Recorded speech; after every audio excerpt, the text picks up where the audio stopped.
just a little bit of depth of what that looks like. So again, Ask Nature is a project of the Biomimicry Institute. Our founding sponsor is Autodesk, and we launched in November of 2008 at a green building conference in Boston, Massachusetts. There were about 30,000 people there. Janine Benyus introduced the project there, and we've had really good uptake since then. So what does it do? Ask Nature is attempting to catalog all the world's biological information functionally and put that into an online resource so that we can begin to start building language bridges between biological information and designers. As Antonia mentioned, right now we have a language barrier between a lot of these disciplines. Right now it's very difficult for biologists and designers to talk to each other and use the same common language as they're approaching biomimicry challenges. Ask Nature is attempting to solve that. Here's one of the strategy pages that show once you drill down into the site with your challenge, you might find yourself at a page like this one, which is the wing scales that diffract and scatter light on morpho butterflies. It turns out that the morpho butterfly wings have some very interesting properties that have applications in what's called structural color. Coming across this, you would be able to look in depth at how this structural color works. You would be able to find, as you can see on the right hand, the curator of this page.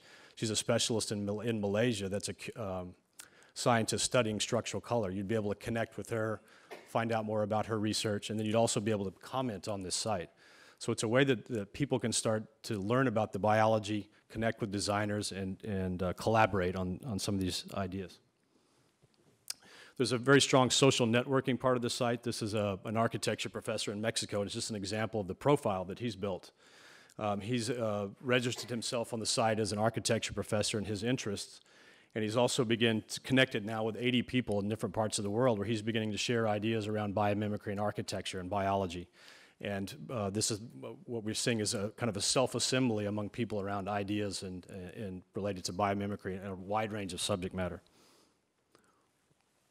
Right now we're looking at about 160,000 people that have come to the site since launch in November 2008, so we've had a pretty good response on it. 194 countries have been people on the site. We've got about 2,300 registered users in a really interesting collection of disciplines, and that's one of the things that we're watching. We've got designers, biologists, business people, education, media. It's a pretty interesting cross-section. By far the most we get are designers, industrial designers, architects, interior designers seems to be the biggest uptake that we're getting. We have quite a bit of momentum on this, but we're looking for the next level. What are we going to do with Ask Nature? We're looking for partners, we're looking for funders, we're looking for people like you to help us build out this site because it's going to be a long-term process to get the information in the site. We started with about 1,200 strategies, biological strategies that we did internally, also in collaborating with Encyclopedia Life at the Smithsonian, who presented at last year's forum, where we talked about the natural history information and the wealth of literature that's out there that's going to drive a lot of these collaborative design solutions over time. But in a short amount of time, we've been able to put together a pretty amazing partnership of universities, data partners, and major sponsors, and attracted some interesting media to the site. So where are we going with Ask Nature? For 2010, I'll just tell you where our goals are as we try to build out the site. We'd really like to develop a video blog. We're seeing that video and that type of media is really becoming an integral part of learning on the web and the way that people are sharing information. Love to have a video blog featuring Janine Benyus and the other thought leaders in biomimicry, so you look for that next year. We're going to begin further partnerships with some of the leading conservation organizations in the world. We've started with Encyclopedia of Life. Within 2 weeks, we'll have our memorandum of understanding done with the International Union for the Conservation of Nature.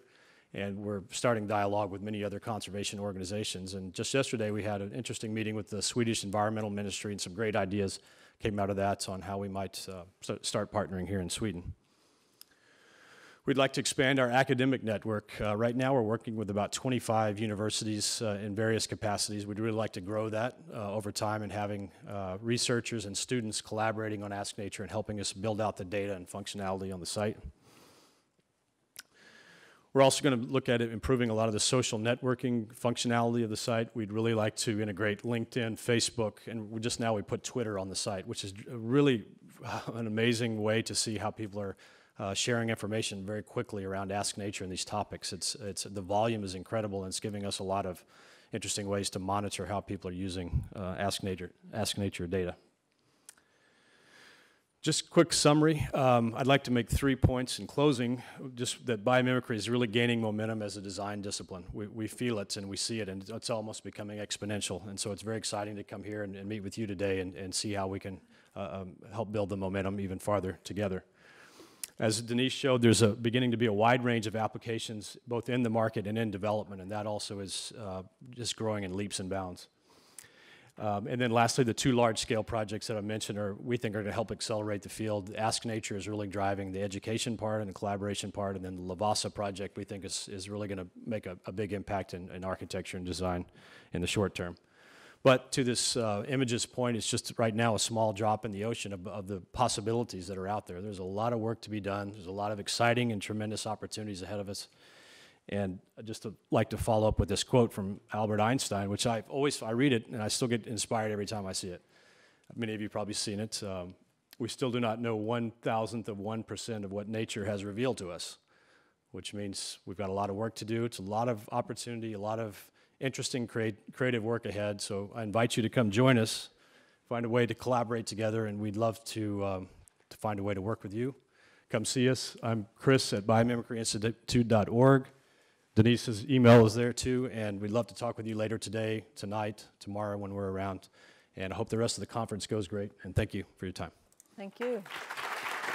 Please stay. It seems to me, Chris and